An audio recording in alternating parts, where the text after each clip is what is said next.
Little Fuzzy by H. Beam Piper, Chapter 17. Ruth Ortheris sipped at the tart, cold cocktail. It was good. Oh, it was good, all good. The music was soft, the lights were dim, the tables were far apart.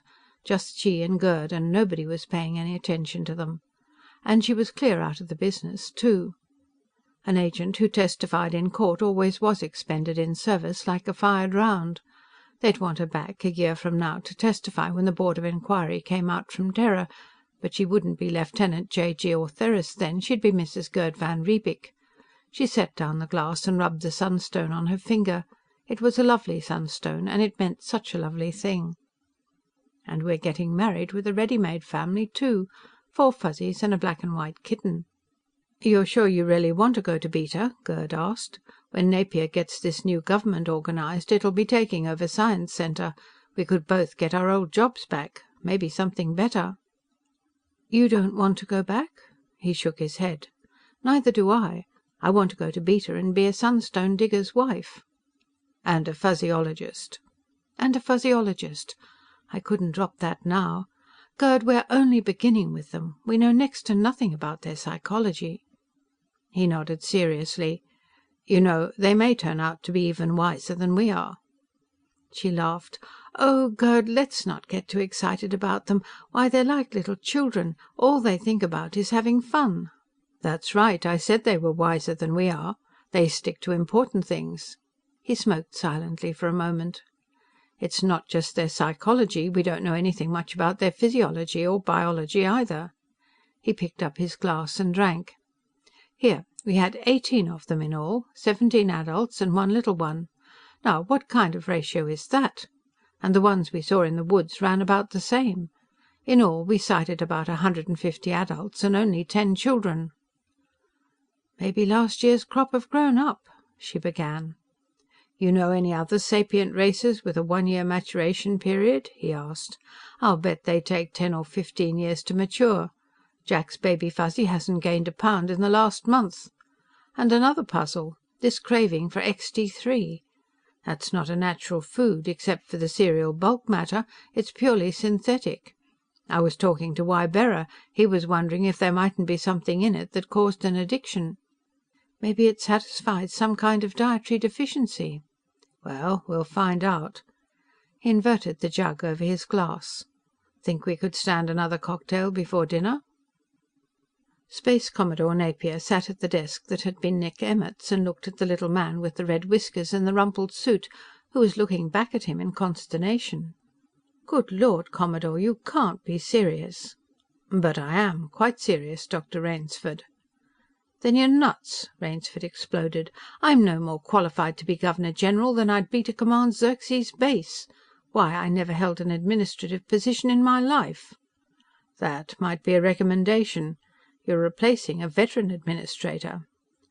"And I have a job. The Institute of Xenosciences." "I think they'll be glad to give you leave under the circumstances. Doctor, you're the logical man for this job. You're an ecologist. You know how disastrous the effects of upsetting the balance of nature can be. The Zarathustra Company took care of this planet when it was their property, but now 9/10 of it is public domain, and people will be coming in from all over the Federation scrambling to get rich overnight. You'll know how to control things." "Yes, as Commissioner of Conservation, or something I'm qualified for." "As Governor General. Your job will be to make policy. You can appoint the administrators." "Well, who, for instance?" "Well, you're going to need an Attorney General right away. Who will you appoint for that position?" "Gus Brannhard," Rainsford said instantly. "Good. And who, this question is purely rhetorical, will you appoint as Commissioner of Native Affairs?" Jack Holloway was going back to Beta Continent on the Constabulary airboat. Official passenger, Mr. Commissioner Jack Holloway, and his staff, Little Fuzzy, Mamma Fuzzy, Baby Fuzzy, Mike, Mitzi, Coco and Cinderella. Bet they didn't know they had official positions. Somehow he wished he didn't have one himself. "Want a good job, George?" he asked Lunt. "I have a good job." "This'll be a better one. Rank of Major, 18,000 a year. Commandant, Native Protection Force. And you won't lose seniority in the constabulary. Colonel Ferguson'll give you indefinite leave." Well, cripes, Jack, I'd like to, but I don't want to leave the kids. And I can't take them away from the rest of the gang. Bring the rest of the gang along. I'm authorized to borrow 20 men from the constabulary as a training cadre, and you only have 16. Your sergeants'll get commissions, and all your men'll be sergeants. I'm going to have a force of 150 for start. You must think the Fuzzies are going to need a lot of protection. They will. The whole country between the Cordilleras and the West Coast Range will be Fuzzy Reservation, and that'll have to be policed. Then the Fuzzies outside that'll have to be protected. You know what's going to happen. Everybody wants Fuzzies. Why, even Judge Brendarvis approached me about getting a pair for his wife. There'll be gangs hunting them to sell, using stun bombs and sleep gas and everything. I'm going to have to set up an adoption bureau. Ruth will be in charge of that, and that'll mean a lot of investigators. Oh, it was going to be one hell of a job. 50,000 a year would be chicken feed to what he'd lose by not working his diggings. But somebody would have to do it, and the Fuzzies were his responsibility. Hadn't he gone to law to prove their sapience? They were going home, home to the wonderful place. They had seen many wonderful places since the night they had been put in the bags. The place where everything had been light, and they had been able to jump so high and land so gently. And the place where they had met all the others of their people and had so much fun. But now they were going back to the old wonderful place in the woods where it had all started. And they had met so many big ones, too. Some big ones were bad, but only a few. Most big ones were good. Even the one who had done the killing had felt sorry for what he'd done, they were all sure of that.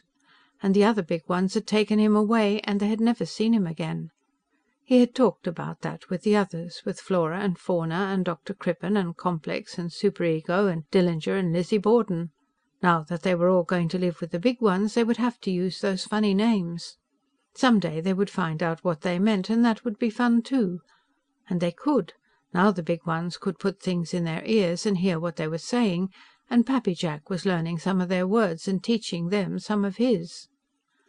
And soon all the people would find big ones to live with, who would take care of them and have fun with them and love them and give them the wonderful food. And with the big ones taking care of them, maybe more of their babies would live and not die so soon, and they would pay the big ones back. First they would give their love and make them happy. Later, when they learned how, they would give their help too. End of chapter 17. This is also the end of Little Fuzzy by H. Beam Piper.